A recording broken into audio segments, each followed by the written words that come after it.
Pensando un poco, yo no sabía ni sé ni es necesario saber cuál era el perfil de la gente que viene a ver esta plática, pero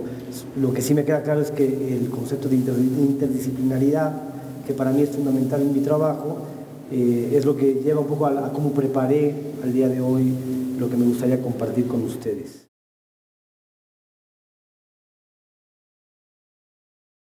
Parto, en principio, esta es una fotografía que no es mía, es de mi madre,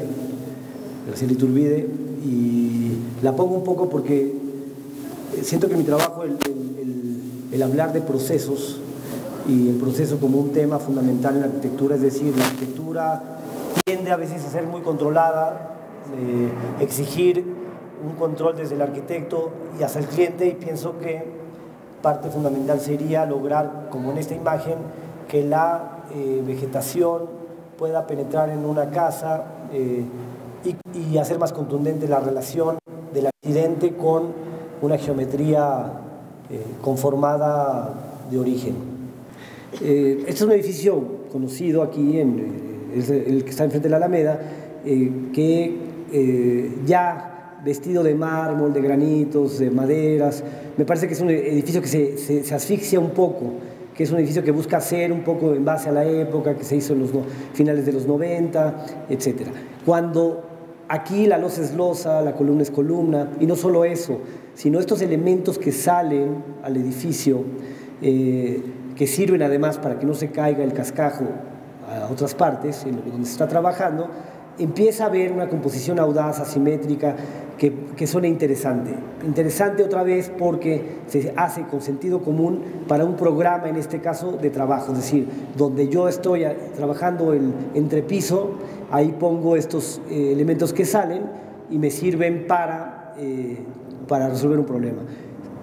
Y luego pensando y diciendo, bueno, ¿de qué otra manera funcionarían? Y es interesante saber que por las leyes de la ciudad, estos elementos podrían existir como volados, podrían ser terrazas, podrían funcionar en cantilever, en un programa específico, y esta condición un poco de libertad que se da en esta condición y que a veces en la arquitectura se condiciona más a la simetría, a otras condiciones, pues hacen reflexionar de qué manera deberíamos soltar un poco la arquitectura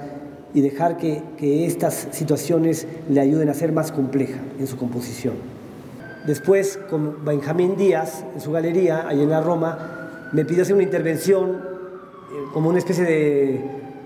exposición individual, donde solamente en la planta alta estaba para presentar mi trabajo. Y decidí solamente poner esta intervención negativa, que es este agujero de 45 centímetros que ustedes ven en la fachada. Esta intervención es un negativo que está a lo largo de 7 muros, que pasa por lo que originalmente es una casa que funcionaba como casa, después como galería, y a mí me interesaba justamente hacer este agujero que permitía hacer cómplices los diferentes espacios que no lo eran en su momento, y lograr que, por cierto, a diferencia del caso de Mata Clark, que él buscaba una arquitectura que es de construir y terminar con la idea de arquitectura, aquí la idea era como llegar al límite, o sea, que los lugares siguieran funcionando, el baño siguiera funcionando, el closet siguiera funcionando, pero que al final hubiera este punto límite perverso de relación entre los puntos que permiten estar al límite. Esta es una escuela de arte de videntes, una escuela de débiles visuales que yo realicé principios del siglo, de este siglo, es en el 2000, de 1999, 2000, 2001. Es un centro fantástico de 8.500 metros cuadrados, una obra realmente grande. Yo no había hecho obras de este tamaño y de repente el reto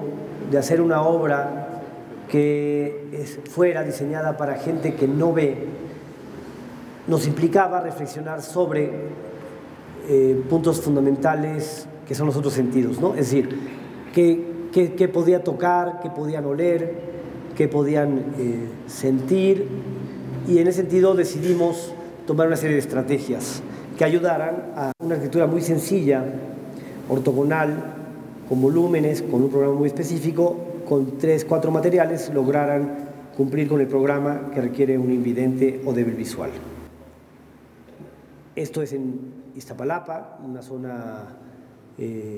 como saben, muy pobre, marginal, y los encontramos ante un terreno de 14.000 metros cuadrados muy agredido, porque, como ven en esta fotografía, todos los 14.000 metros estaban invadidos por cascajo, ante un problema y un programa específico, decir, bueno, vamos a mover el 70% de esta basura, vamos a transformar y generar topografía interna, generando taludes a los laterales para contener además el predio de 2 ejes viales muy ruidosos de coches por fuera, y además decimos, bueno, con esos taludes laterales logramos además plantear plantas de olor. Una experiencia que me gusta mucho contar es que un subdirector de la ONCE Española, Organización de Ciegos Españoles, venía a cerrar un convenio con Cárdenas para donar $1 millón del equipo para dotar a esta escuela. Este señor es un señor invidente, hicimos la maqueta para que le quitaras los techos y pudieras él visitar con la yema del dedo la maqueta, ¿no? Entonces, lo que fue muy interesante es que con la yema del dedo, considerando que es una maqueta 1:100,